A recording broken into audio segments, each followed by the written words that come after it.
असतो, एका ठिकाणी शेतात कुठेतरी रात्र झाली म्हणून तो तिथं थांबतो. त्याच्याजवळ खुंट्या आणि दोऱ्या पण असतात, पण ते 99च असतात. आता 100व्या उंटाला कसं बांधायचं ते शेतकऱ्याला बोलवतो. तुमच्याकडे खुंटी आहे का, दोरी आहे का? शेतकरी म्हणतो, अहो खुंटीची आणि दोरीची गरजच नाही. ह्या त्याने ऐकले कानाने 99 खुंट्या ठोकताना. तसंच आता तुम्ही 100वी खुंटी ठोकण्याची फक्त ॲक्शन करा आणि त्याच्या गळ्यात दोरी बांधण्याची ॲक्शन करा. बस तो कुठेही हलणार नाही, जाणार नाही तो उंट.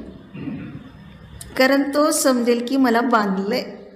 100व्या उंटासारखी आपली गती चालली. कारण सकाळी सगळ्यांना सोडलं, ह्याला बांधलंच नाही तर सोडायचा प्रश्नच काय. त्यामुळं 99 उंटाला सोडून टाकलं, खुंट्या उपटल्या आणि सगळे उंट चालू लागले. हा काही चाला नाही, त्याला थाप मारली तरी चाला नाही. मग शेतकऱ्याने काहीतरी जादू केली. परत बोलवलं त्याला.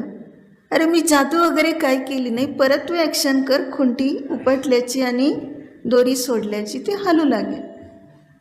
ॲक्शन केली, मग चालू लागला तो उंट.